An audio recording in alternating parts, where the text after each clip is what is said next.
2012. Wah, dahsyat. Ayo, silakan Bapak Ibu semua. Selamat siang.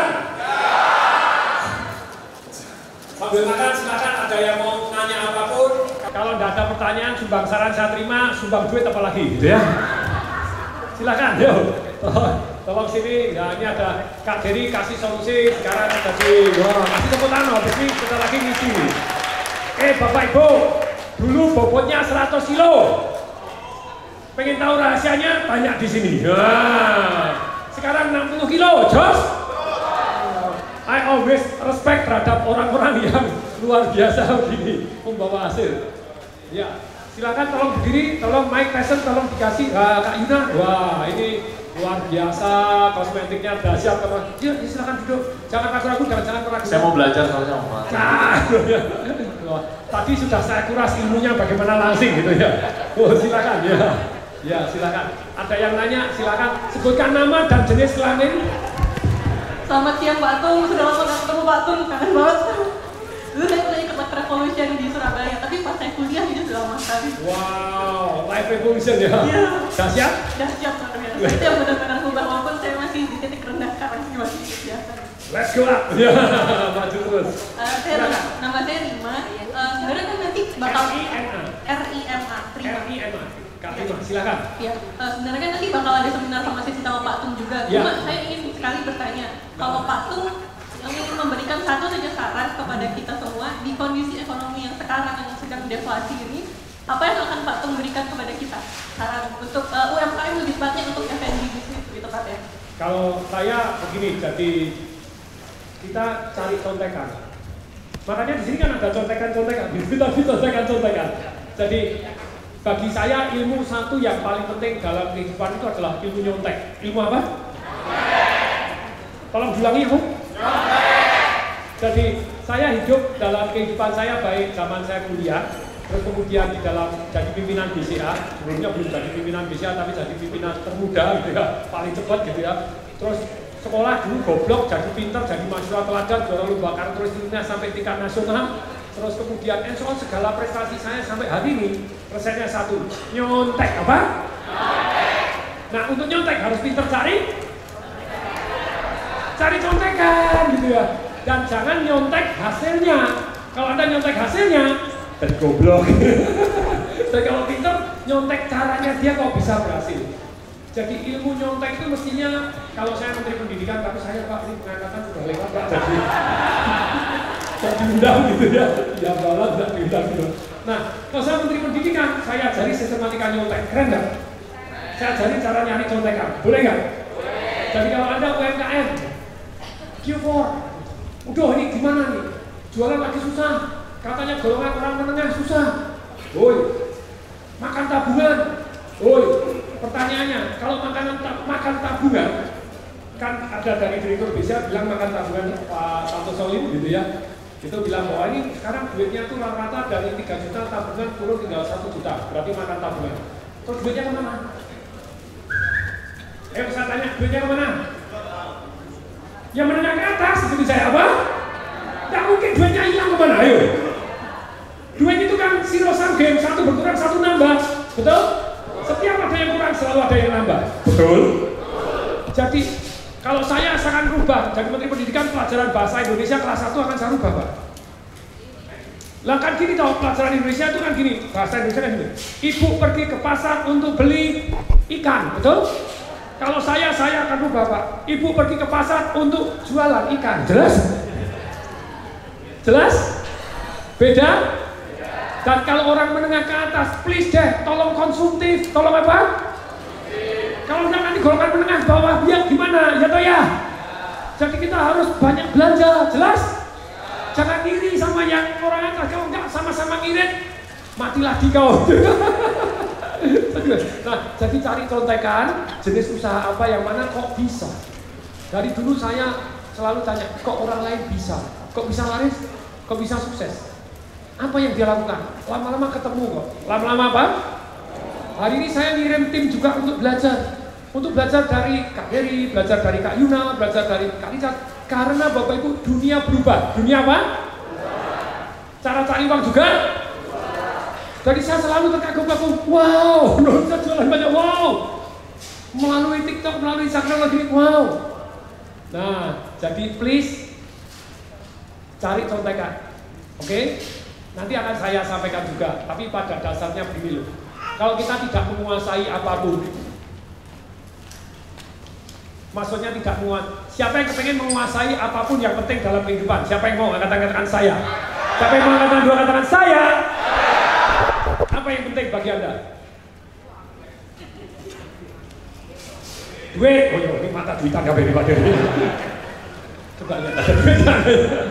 Jadi, mungkin duit penting, apalagi yang penting? Ilmu, kebijaksanaan, kesehatan, apalagi? Bahagiaan, seksnya kuat, penting nggak? Penting nggak? Masih oh yes baby Pak, karena tahu caranya. Hah? Praktek? Praktek yang gimana ini? Suruh live show aja.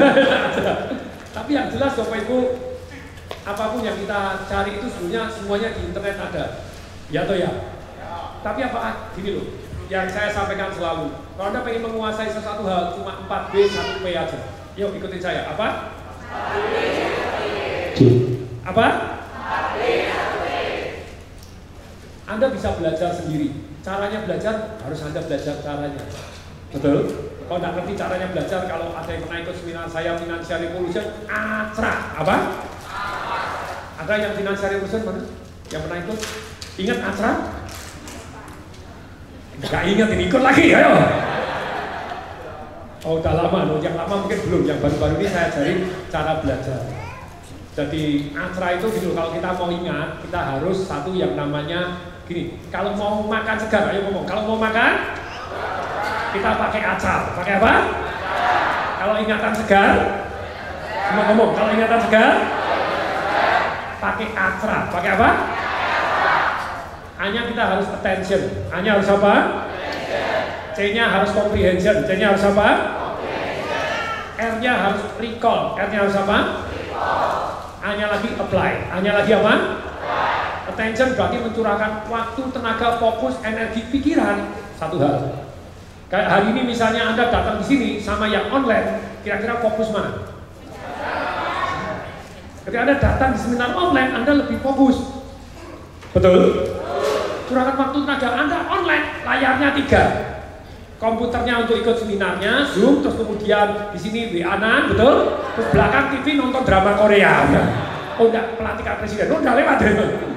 Tapi balik lagi, jadi hanya attention harus mencurahkan fokus, waktu, energi, jadwalkan. Yang kedua comprehension, mengaitkan antara yang tidak tahu dengan yang Anda tahu. Kayak tadi, acar. Anda ingat-ingat acar susah, tapi begitu dikasih acar, dikasih apa? Yo kalau makan segar harus pakai, supaya ingatan segar pakai. Nah, saya sejak tahu ilmu ini belajar mendadak jadi mudah. Ngapalin kimia, ngapalin tulang, ngapalin begini mendadak bisa. Karena tahu caranya, karena tahu. Oh, komplain mengkaitkan yang tidak tahu. HLINAK, MPCSF, mendadak unsur kimia sampai hari ini masih apa? Jos? Karena punya teknik yang membuat cantelan. HLINAK, MPCSF, angel. Tapi kalau kita ngomong Halina kentut, Ruben CS frustasi, siapa yang kentut? Siapa yang frustasi? Anda sudah apa sektor kiri? Jos? Good? Kan tadi saya baru cerita tentang yang intermittent fasting tadi kan, Pak Diri ini salah satunya langsing gara-gara satu hari makannya cuma dalam jendela 4 jam, turun 40 kilo dalam 4 bulan. 4 bulan. Dahsyat atau dahsyat banget? Luar sederhana resepnya, tapi butuh disiplin, ya toh ya?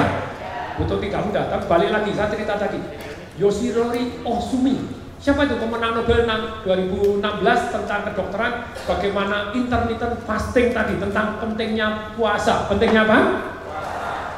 Teman-teman yang beragama Islam, Anda beruntung karena sudah diajarin puasa gitu loh ya. Nah, tapi balik, Yoshinori Ohsumi, ngapalinnya piye? Susah. Saya pakai comprehension supaya paham gimana? Yoshinori Ohsumi, ngapalinnya? Oh, Yoshino yang siapa? Itu kan, oh sumo, apa? Oh sumo. Kalau Anda makan Yoshinoya terus jadi sumo, betul? Kalau mau sehat, Yoshinori, oh sumi. Nah, sumo kan laki, sumi perempuan, gitu ya? Yosinora saya ya itu teknik ngapalin gitu ya, buatin canolan. Jos? Dahsyat? Jadi kalau Bapak Ibu tadi balik lagi 4B 1P, satunya B-nya belajar, B-nya apa? Pakai acra, pakai apa? Ada comprehension kayak recall. Baca recall itu apa? Tutup, ajarkan ke orang lain. Recall itu bukan repetition. Repetition itu membaca tetap gak ngeh. Diulangi 10 kali sampai buta ya gak ingat, ya toh ya. Kalau recall ditutup, ajarkan orang lain. Tutup. Oh nanti, ini ajar ini. Oh harus acra, harus begini atau 4B 1P. The more you share, the more you remember. Recall itu tutup, ajarkan. Recall itu menguji diri sendiri. Nah berikutnya, tentu saja kalau Anda mau comprehension, Anda ikut super program seperti Kak Yuna ya. Bermanfaat? Bermanfaat. Sangat. Oke, ini belajar cara mengingat, belajar cara mencatat, takut jadi berani. Jos? Good? Nah, balik lagi, Anda belajar pakai astra itu. Recall, uji, apply. Begitu Anda apply, you will remember a lifetime gitu ya. Akan ingat seumur hidup. Berikutnya, setelah belajar, B-nya yang berikutnya bangun tim. Ikutin saya. Apa? Saya sosial media rodo apa? Ya karena sudah golongan ini milenial, ini kolonial Belanda. Penjajahan Belanda angel. Ya sudah bangun tim. Ikutin saya. Bangun. B berikutnya bangun tim. Building your own team. Suruh mereka belajar, suruh mereka yang praktek. Jos? Bisa? Anda akan menguasai dengan punya tim. Berikutnya buy. Berikutnya apa? Beli timnya. Ada yang sudah ikut jadi karyawan saya mana yang jago TikTok, yuk ikut. Baik. Yang keempat borrow. Jadikan konsultan. Boleh? Sewa. Beli aplikasi, sewa aplikasi. Boleh? Tahu nggak? Boleh? P-nya terakhir partner. P-nya terakhir. Daripada susah aja sudahlah partner sama Pak Dery, partner sama Kak Yuna. Ya toh ya. Ya toh ya. Anda punya kosmetik apa, Pak Angel, dikasih sudah setor sini gitu ya. Ada apa ayo ke ini, jadi banyak yang orang Bapak Ibu, ini pertanyaan satu jawabnya 3 jam aja. Too many stop, too many. Semoga bermanfaat ya. Oke, dahsyat ya Kak Lima. Ya, tadi ngapalin itu berani salah, kayak ini. Saya kadang orang kalau lupa saya nyebut nama aja, Kak Lima, betul? Oh, salah Pak, bukan Rima, mau Rima gimana atau enggak apa? Ya enggak apa-apa, karena berani salah jadi ingat, karena recall. Recall itu berani salah, recall itu berani. Kalau Anda enggak pernah nguji diri sendiri, enggak pernah salah, ya angel. Ada 7, 1, 2, 3, apa ya? Nah, ketika kita sharing lupa, besok lebih ingat. Jos? Dahsyat?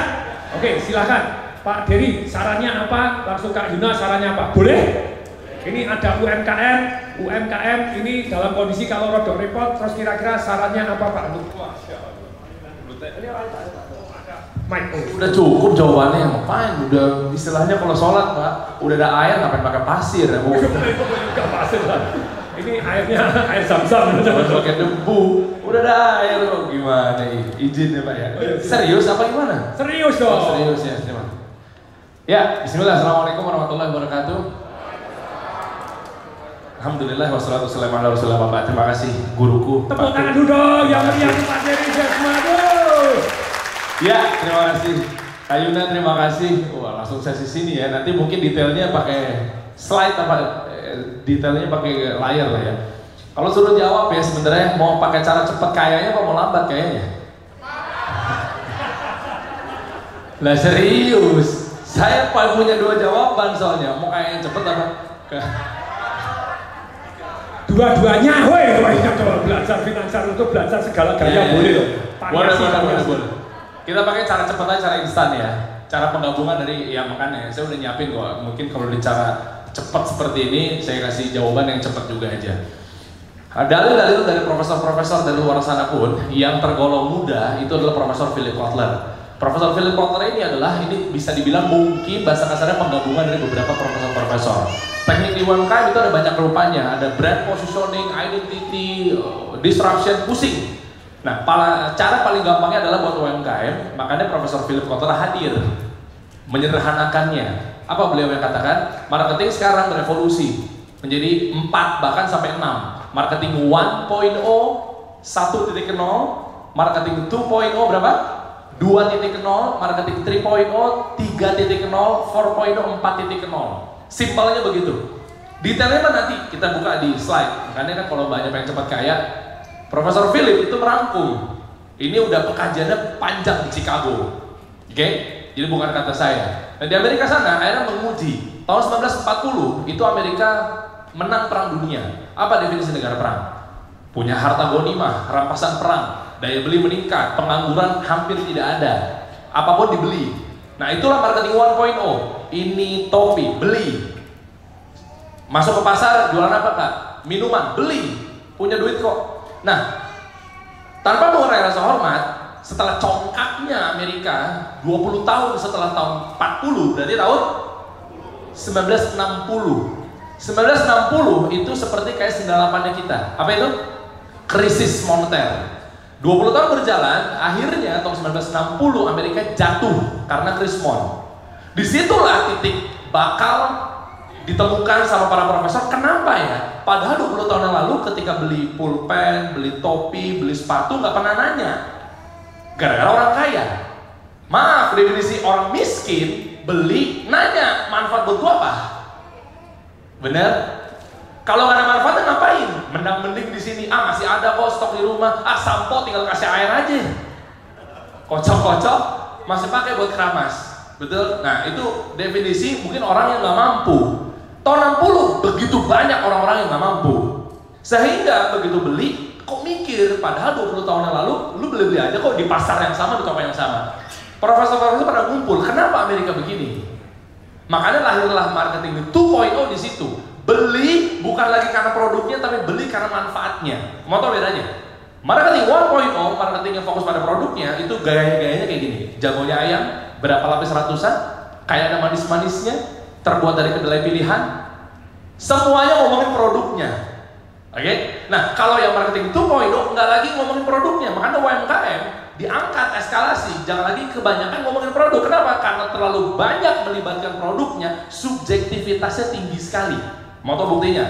Kita masuk ke ranah marketing 2.0.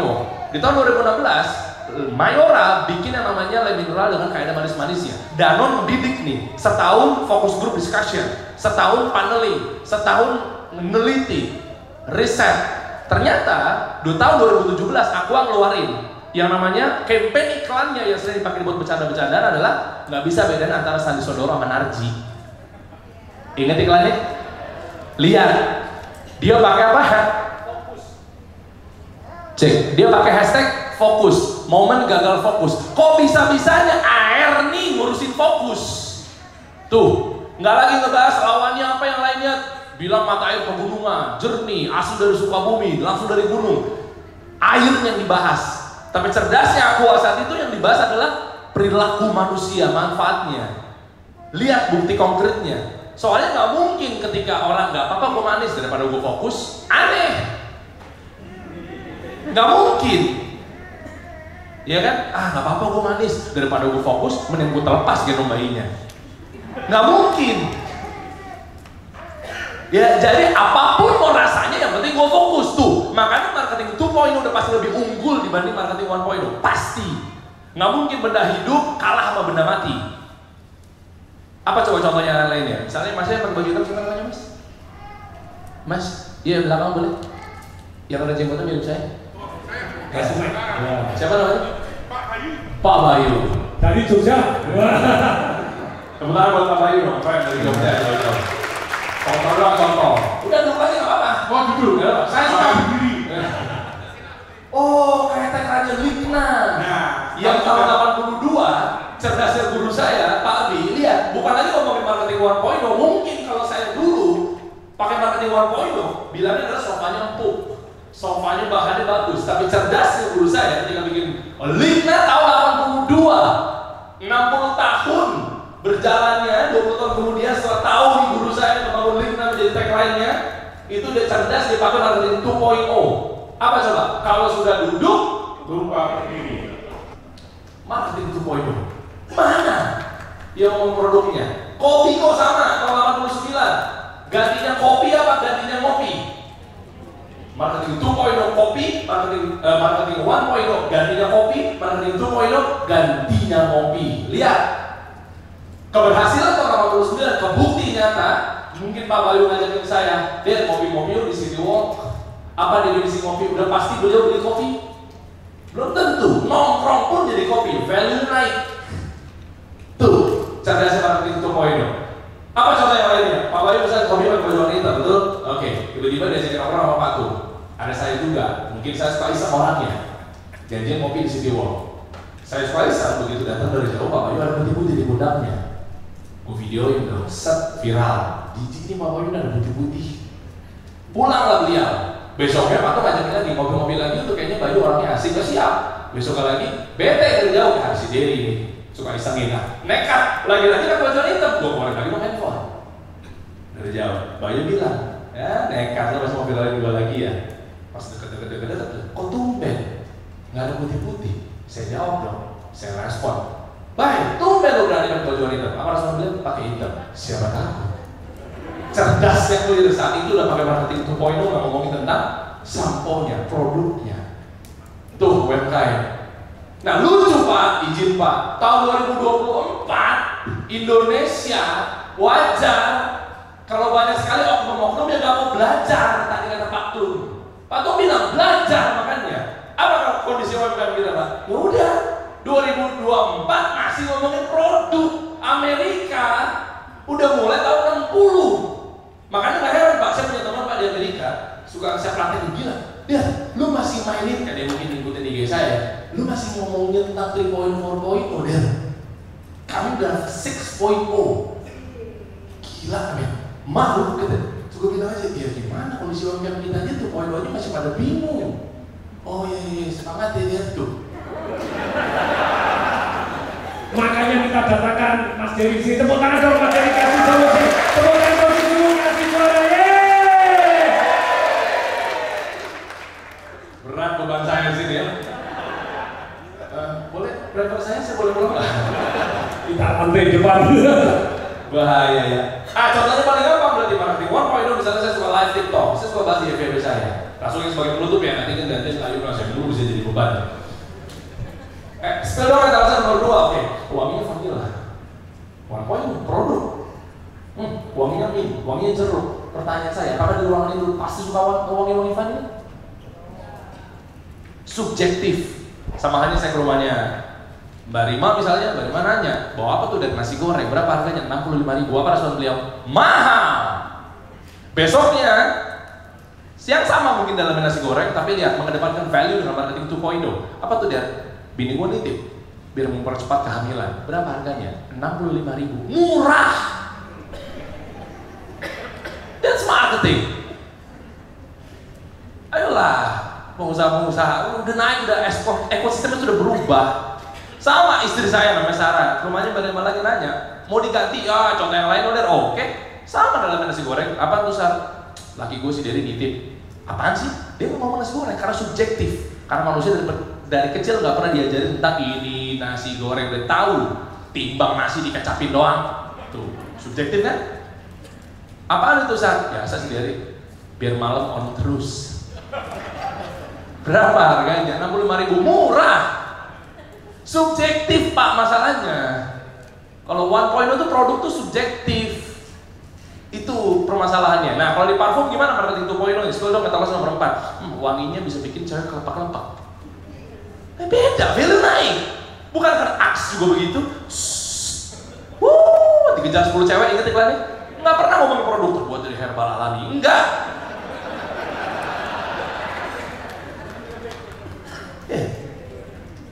Apa coba lagi, misalnya contohnya wanginya bisa bikin suami mau buru-buru pulang ke rumah terus.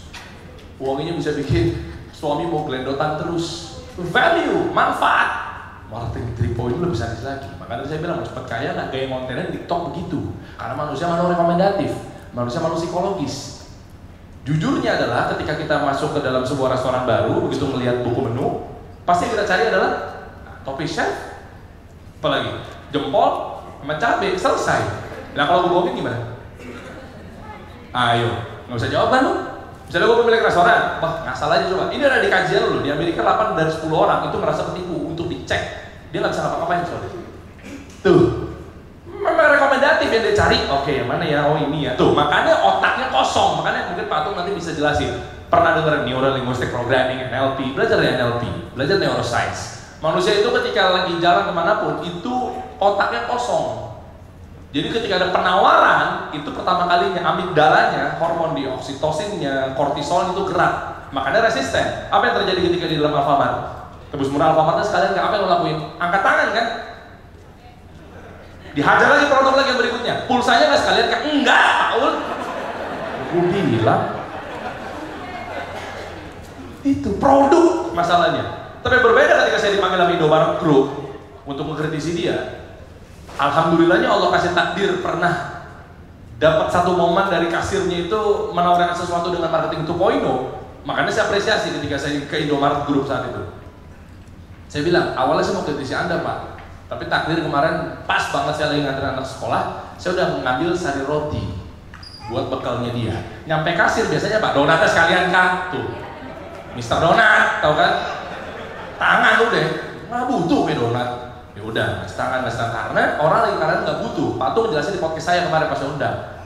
Perhatikan, beliau cerdas waktu itu. Itu benar. Marketing dibukanya marketing 2.0 secara nggak langsung mengangkat kebutuhan, bikin orang yang nggak butuh jadi butuh. Ngangkat kebutuhan. Pak, saya mau pakai notaris Pak untuk nanti di perumahan baru saya. Betul Pak? Kebutuhan. Butuh lah. Siapa yang nggak mau order jasa gue? Nah, kondisinya gimana ketika di Indomaret saat itu? Begitu saya bawa roti, sari roti, biasanya donatnya sekalian Kak, kamu udah makan roti ya? Nah, tapi nggak mau yang fresh sekalian Kak, biar anaknya jadi semangat nanti ke sekolahnya. Tuh, gila nggak? Fresh. Terus gue langsung mikir, gue intip, jangan nanti expired dong. Cerdas tuh, apresiasi tuh supervisor, kayaknya ikutan kelas saya tuh.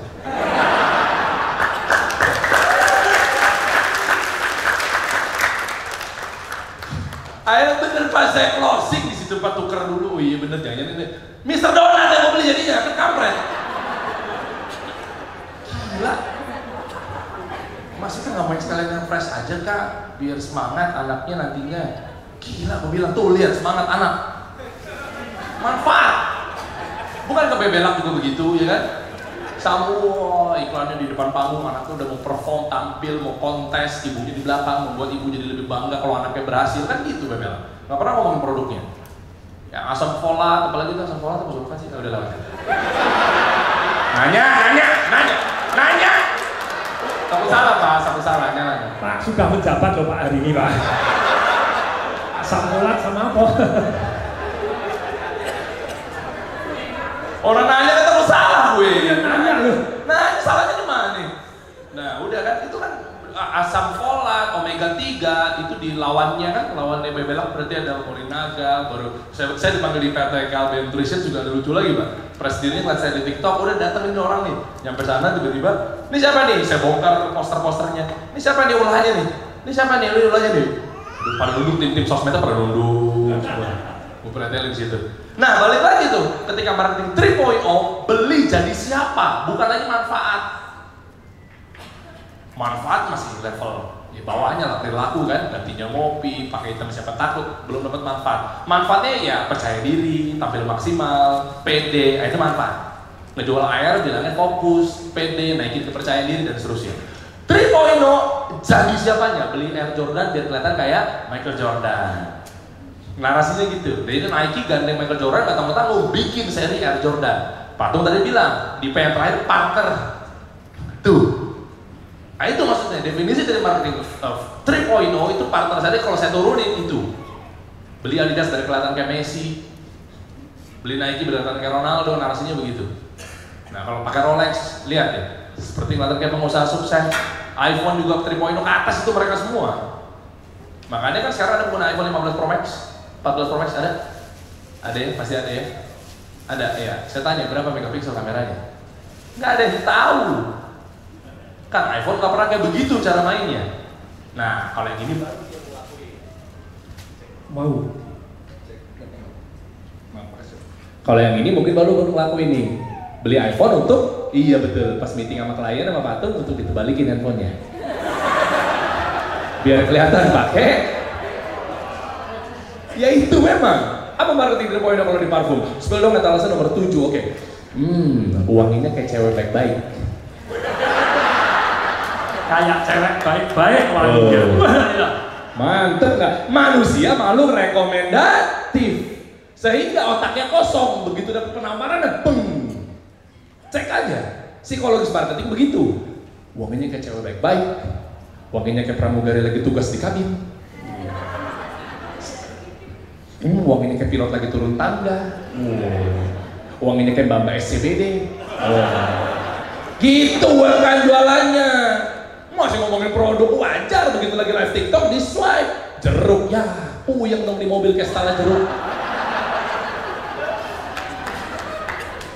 Tepuk tangan sekali lagi buat Patung dong. Ini nanti yang seri 5, seri 6 nanti tunggu ya. Siapa yang merasa terinspirasi dari Kak Dery yang katakan saya. Tepuk tangan yang sangat meriah dong, kasih suara memuji.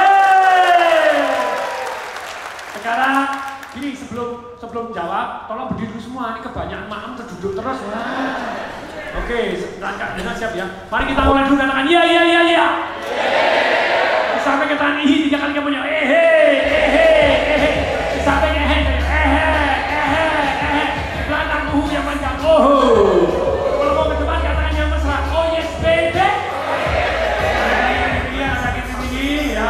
Lada kecil, saya terus sampai 10 kalau tidak ya. Ayo, satu buat yang maju-maju dulu.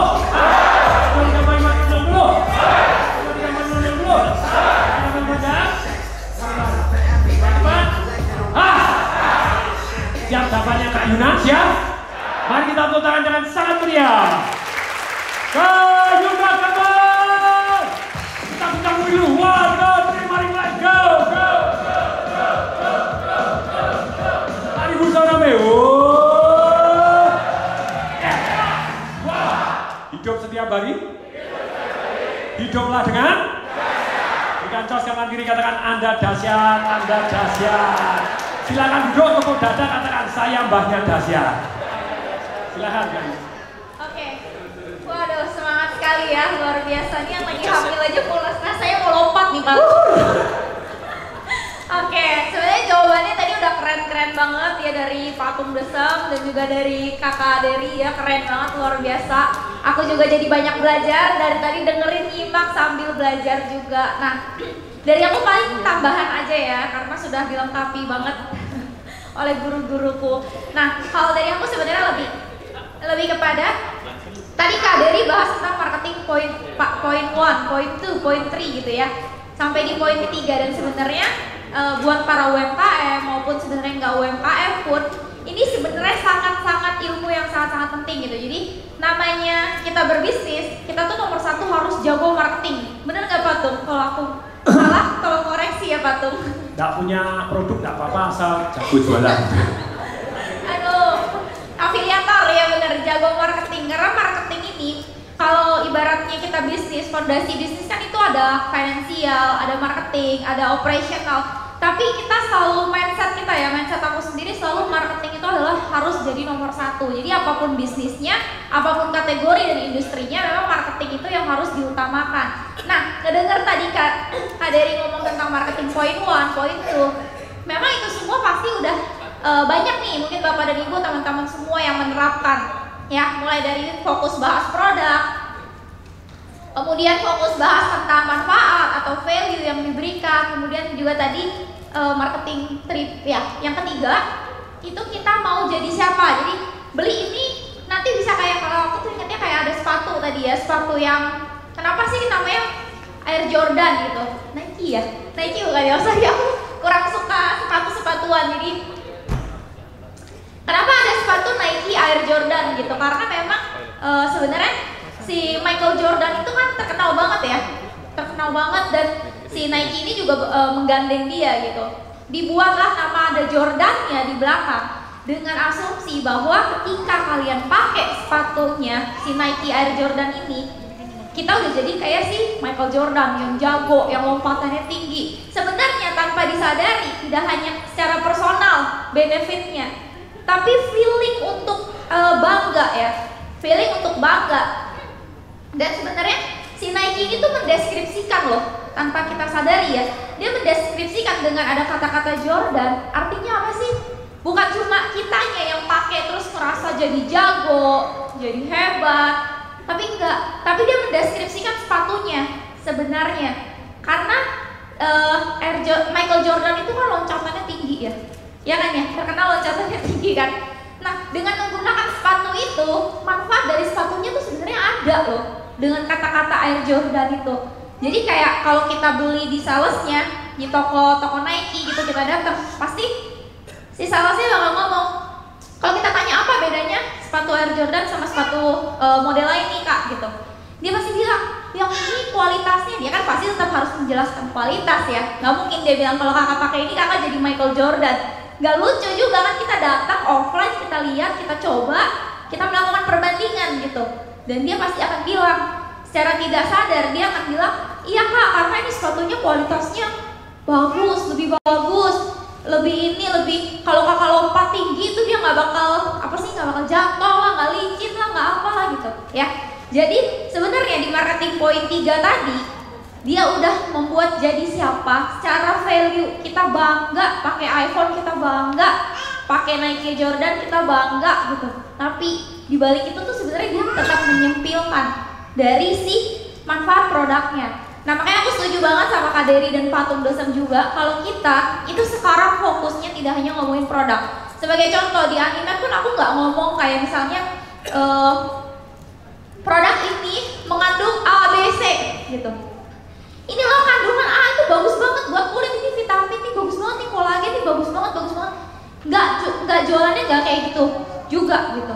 Ya walaupun kita nggak bisa merubah behavior orang, ya mungkin dari zaman dulu sampai sekarang orang tetap butuh tahu kamu kandungannya apa, kamu produknya, mereka juga tetap butuh, mereka butuh tahu produk kita itu sebenarnya ingredientsnya apa sih, produk kita itu sebenarnya pakai bahan apa sih, itu mereka butuh tahu. Tapi mungkin tidak kita sasar atau secara marketing tuh kita tidak hanya fokus ngomongin produk. Sekarang kita harus memberikan adding value yang memang lebih dari sekedar benefit produk atau lebih dari sekedar description produk gitu. Jadi kita harus memberikan mereka tuh ngerasa seperti oh produk kita tuh dia tahu nih pakai bahan vitamin C, manfaatnya buat mencerahkan kulit. Kalau udah kulitnya cerah jadi lebih percaya diri. Kalau udah percaya diri jadi bisa melakukan segala hal. Karena Animat sendiri visinya percaya diri gitu kan. Nah percaya diri itu bisa bikin apa? Pertanyaannya gitu dong. Percaya diri itu bisa bikin saya jadi lebih optimis buat ngelakuin sebuah hal yang saya mau lakuin. Saya percaya diri sebagai seorang wanita, saya jadi mau berkarir. Saya percaya diri sebagai seorang wanita, saya pasti bisa mendapatkan pasangan yang lebih baik. Dengan saya percaya diri, saya merawat diri gitu kan ya. Ada value-nya. Jadi dia mau melakukan sesuatu, mau jadi siapa? Saya percaya diri, maka dari itu saya mau menjadi seperti artis ini karena saya percaya diri gitu ya. Tapi di samping semua itu yang mau aku tambahkan adalah di zaman sekarang, apapun bisnisnya, apapun marketingnya, apapun produknya, jangan lupa kreativitas. Itu yang mau aku tekanin. Kreativitas itu sekarang di zaman ini nih 2024 very important. Apalagi kalau nggak salah di marketing bukunya itu di poin 5 5.0 itu sudah bahas tentang AI, digitalisasi, bener ya kak ya, Patung? Ya, jadi kita itu harus yang namanya up to date, kreatif. Tidak hanya kita bahas produk, tidak hanya kita bahas benefit, tidak hanya kita kasih value, tapi gimana sih cara kreativitas kita bisa mengcompile semua itu sehingga konsumen kita tuh suka terima produk kita dengan kreativitas tersebut. Ya, itu makanya tadi kenapa aku lebih banyak bahas ke TikTok, karena memang TikTok itu challenge kreatifnya sangat diuji. Beda nih ya kalau bapak dan ibu semua mungkin daftar produk di e-commerce atau buka toko di mall, ada offline store. Perlu kreatif? Perlu nggak? Buka toko? Perlu dong. Perlu nggak nih? Perlu. Apa perlunya? Bisa kasih saya contoh? Kalau buka toko offline di mall gitu, misalnya kreativitasnya apa? Penawaran. Terus apa lagi? Tampilan toko, betul. Desain toko, ya. Zaman sekarang desainnya harus yang kreatif, yang unik, yang terang, yang apa supaya orang pas lihat kalau jualannya parfum atau apa tuh jewelry. Pernah lihat toko jewelry? Dulu aku kerja di toko jewelry juga nih, jadi sales. Wangi banget gak kalau lewat toko jewelry? Wangi ya? Wanginya udah kayak dia lagi toko parfum gak? Iya kan? Berasa gak sih kalau lewat toko jewelry? Coba deh lewat ya di Frank gitu atau di Adele, tuh wangi banget. Kayaknya wanginya kita jalan dikit aja masih kecium wanginya. Itu bentuk dari apa sih? Mereka tuh sebenarnya kreatif, ambil attention kita. Kenapa? Perkara jual jewelry, pajangan dong harusnya. Kita mikirnya kalau secara gampang, kreatifnya tuh adalah ya udah display aja sebagus-bagus mungkin. Tempel post foto-foto artis yang pakai jewelry. Itu bener. Tapi dia beda dari yang lain. Dia tambahin parfum di satu tokonya. Sehingga ketika orang lewat, orang salvo, gila wangi banget sih, ini apaan sih gitu. Ya. Jadi harus memberikan apa tadi? Nilai yang berbeda. Nilai yang berbeda itu dapat kita berikan lewat kreativitas kita. Gitu. Kreativitas ini sangat diuji dan benar-benar challenging banget, tapi tidak sulit untuk menjadi orang yang kreatif. Ilmunya balik lagi yang tadi Pak Tum bilang, contek. Ya, contek itu karena sampai detik ini aku masih terapin ilmu yang melihat, kita menganalisa kompetitor, kita modifikasi, kita lakukan perubahan di kita. Itu udah ilmu udah semua orang. Karena kadang-kadang kreativitas itu nggak ada rumusnya. Kreativitas itu nggak bisa dibilang kayak kalau saya mau melakukan ini ya, contoh ya. Kalau kemarin saya jual produk kan pakai emas misalnya. Terus kali ini saya bilang, saya mau jual produk, saya kasih labu, terus saya kasih ini, itu kan bagian dari penawaran. Tapi gimana kreativitas saya? Gitu. Nah itu yang terus kita ngide nih, oh apa kita jualnya gini ya, apa kita bikin campaign gini ya, kita pakai artisnya ini ya, kita bagi-bagi ini ya, gitu. Itu bagian dari kreativitas yang kita pikirkan, gimana supaya tidak hanya produk kita yang bagus, value kita bagus, manfaat kita bagus, tapi itu sampai terdeliver ke orang-orang. Karena zaman sekarang memang udah berlomba-lomba di kreativitas, dan memang for 5.0 ini yang selain digitalisasi, kreativitas. Ya, jadi please combine tadi yang Kak Dery dan Pak Tum udah jelasin semuanya, dari mulai produk, terus kita mulai buat value, kita mulai manfaat, kita mulai buat dia kalau pakai produk kita dia jadi siapa, kita kasih pembeda, kita kemas semuanya dengan kreativitas gitu, dan kita tidak lupa ikut zaman. Dunia digitalisasi sudah harus diterima. Ya, memang saya masih muda, saya Gen Z gitu. Tapi saya selalu bilang ke semua keluarga saya, ke semua rekan-rekan saya bekerja sama dengan distributor mungkin yang sudah lebih senior daripada saya gitu. Saya bilang digitalisasi kita harus terima, karena ini sudah masuk ke 5.0, dimana kita nggak bisa lagi jualan offline, kita nggak bisa lagi menggunakan cara-cara lama, marketing zaman dulu. Kita harus adjustment. Kita harus melakukan perubahan. Salah satunya adalah kalau Bapak dan Ibu semua di sini masih nggak main TikTok, bukan nggak main TikTok, masih nggak bisnisnya ada di TikTok. Artinya mungkin Bapak dan Ibu pulang dari sini harus punya TikTok bisnisnya. Kenapa? Karena TikTok juga salah satu bentuk platform yang disediakan di zaman saat ini untuk kita semua tuh bisa berkembang, bisa maju. Saya contohnya. Saya bertumbuh gara-gara TikTok. Omset saya dari 10 juta menjadi puluhan miliar gara-gara TikTok. Ya, jadi saya cuma mau tekanin itu aja dari sisi kreativitas, dan mau nggak mau, sulit nggak sulit, terima. Ya, kalau memang kita ngerasa, aduh ini nggak TikTok nih, kita nggak tahu nih algoritmanya kayak ini. Tadi Pak Tum juga udah ngomong, cari tim, bangun tim, bayar tim. Banyak agensi TikTok sekarang yang buka jasa buat bantu bisnis Bapak dan Ibu semua, dan harus, itu wajib. Jadi terima dan ikuti, jangan sampai kita masih ada di marketing poin 1. Udah, dari saya itu aja Pak, terima kasih semuanya. Oke. Dahsyat. Tepuk tangan yang meriah dong untuk Kak Yuna, Bapak Ibu, dan suara kawannya. Kita doakan bayi keduanya juga lancar Januari ya. Amin, iya Pak Tum. Lahir dalam kondisi sehat, kuat, bergairah. Kok bergairah? Ya boleh ya, bersemangat dan tetap bersemangat. No? Juga nanti jadi anak yang berbakti dan dahsyat adanya. Jos? Oke, sekarang kita ya break, kita langsung masuk atau? Ya, sebentar, 10 menit lagi masuk, mungkin toilet break dulu karena ini belum break. Tadi belum break.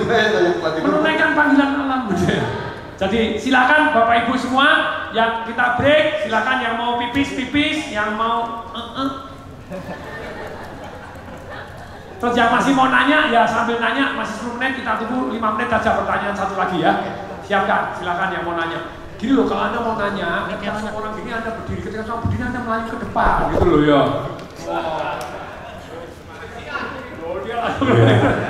Terima kasih Pak Tung. Ya Mas, dua, tapi langsung jawabannya kilat ya. Yo, habis ini langsung maju aja ke depan sebelah sini. Ya.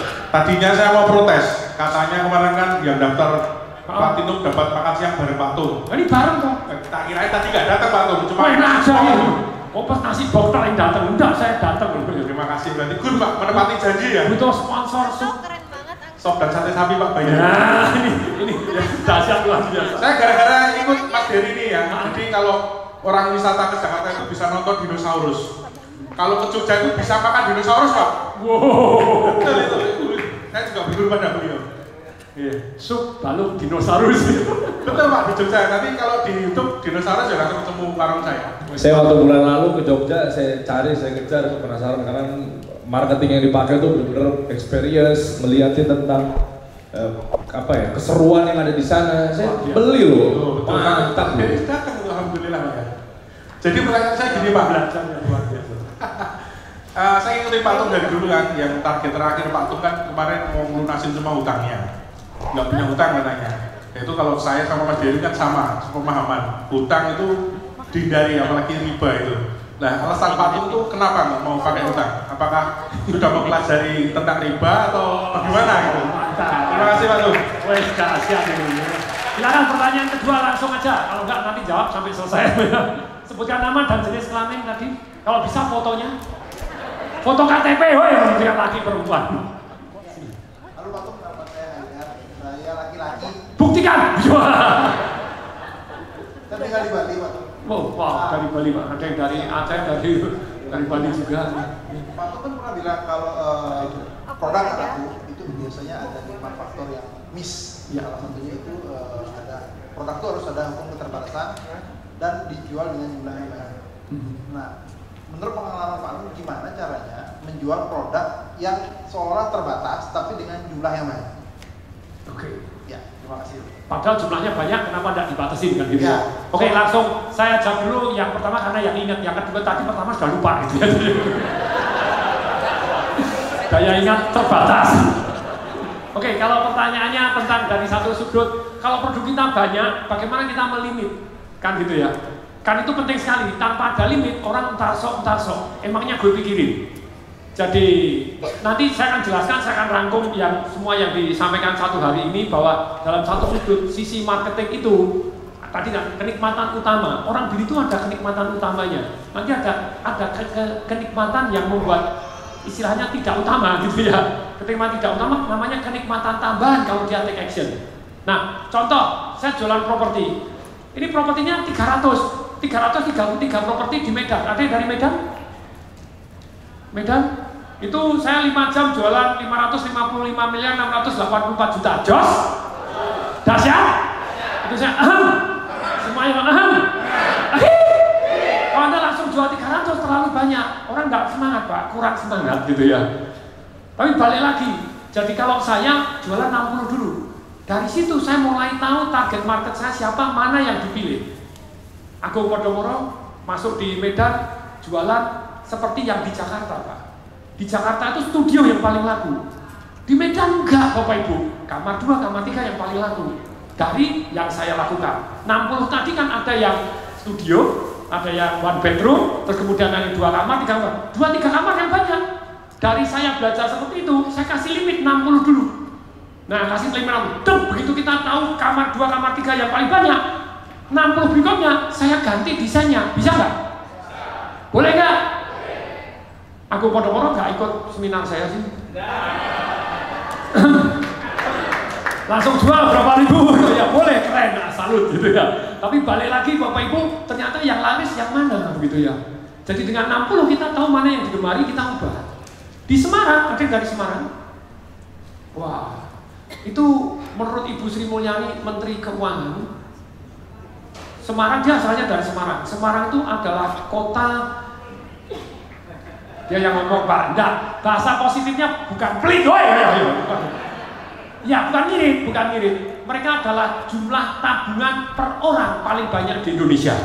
Oh, maksudnya gak beli apa-apa, jelas?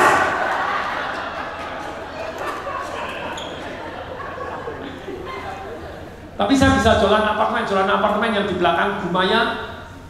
Pertama enggak laku. Saya jualan yang di MT Haryono yang sebelah Java Mall 2 jam sold out.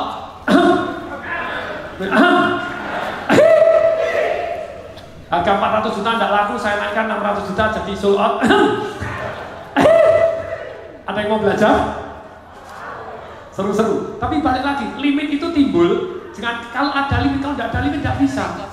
Saya pada waktu di Semarang Pak, tak limit, yang laku studio 1 kamar, 2 kamar, pecah, 3 kamar, pecah, ya toh ya? Ya toh ya? Di limit dulu 60, terus kemudian lepas lagi, begitu tanda minatnya banyak kilo. Kita harus manajemen limit, namanya apa? Limit terlalu sedikit, orang frustasi dia tidak mau beli. Terlalu banyak. Sumarekon, Serpong, jualan ruko 75, peminatnya 4.000, datang semua.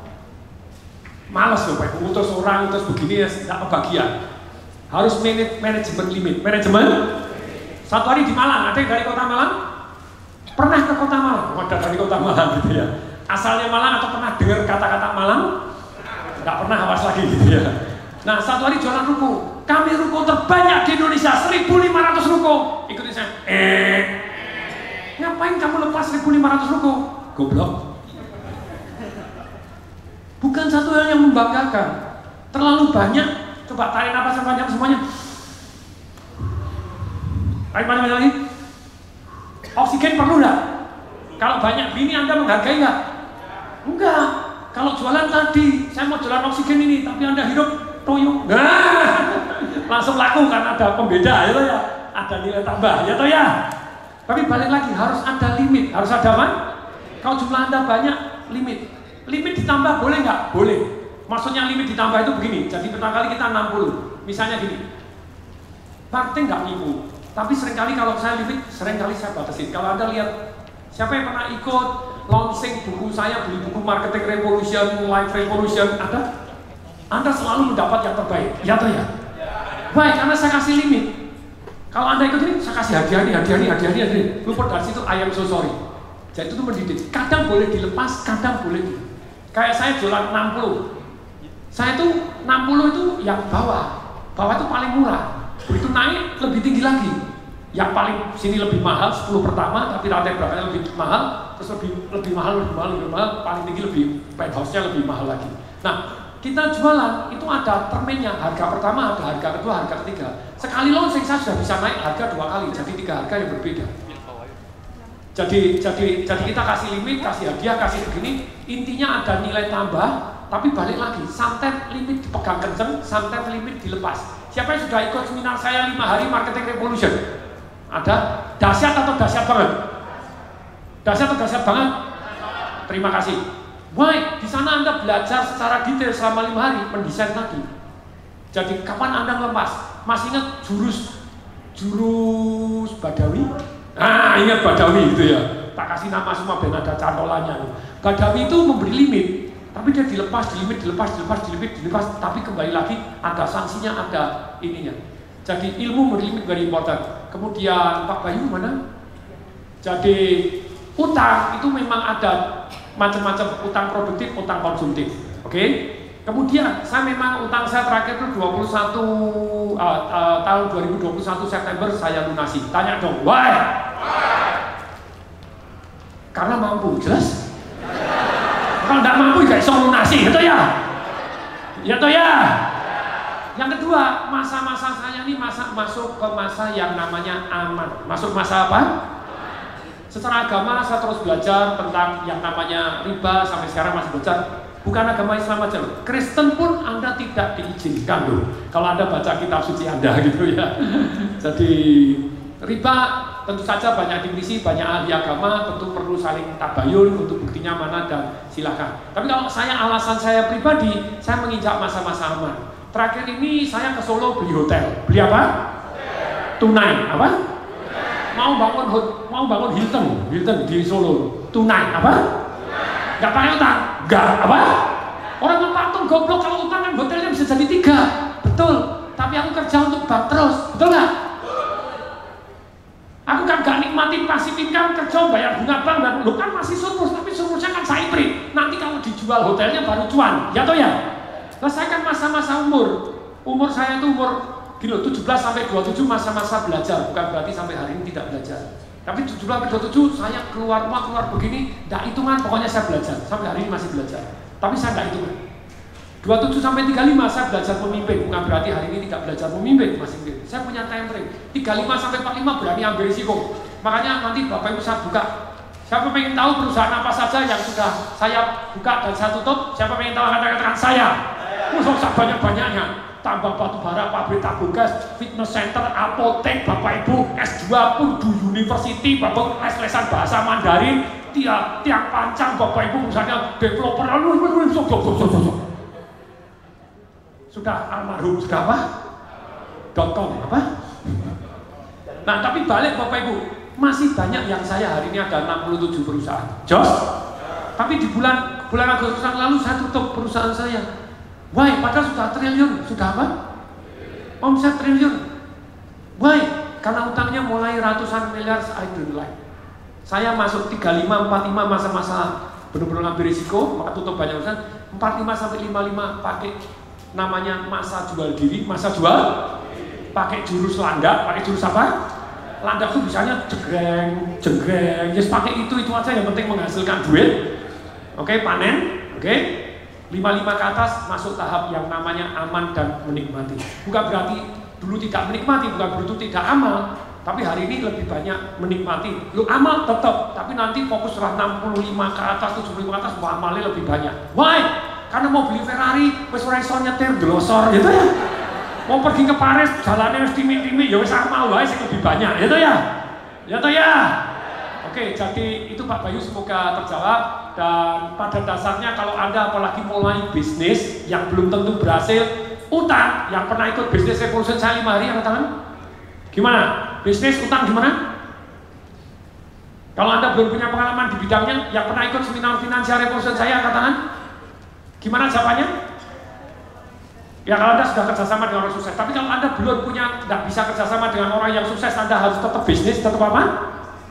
Bisnis dengan harus utang, padahal tidak punya ilmu, tidak punya pengetahuan, tidak punya network, risikonya tidak berani Anda tanggung, Anda nekat utang, berarti Anda termasuk orang goblok, apa? Lo spekulan, masih muda boleh nggak? Boleh, tapi Anda harus tahu risikonya. Problemnya spekulan, berhasil, utang lebih gede lagi, gebuk lebih gede lagi. Saya punya teman banyak Bapak Ibu, umurnya 60-70, geletak, ikuti saya, apa? Kemarin baru dapat kabar. Satu teman lagi, top dahsyat luar biasa. Utang di sini $20 juta nggak bisa bayar, balik lagi di Australia masih ada utang $30 juta nggak bisa bayar. Waduh, sedih atau sedih banget? Umurnya ada 60 sekian. Berat Bapak Ibu. Jadi please deh. Jadi kalau bisnisnya belum tentu, utang apalagi bayarnya sudah pasti, bayarnya sudah. Namanya spread kuadrat. Jelas?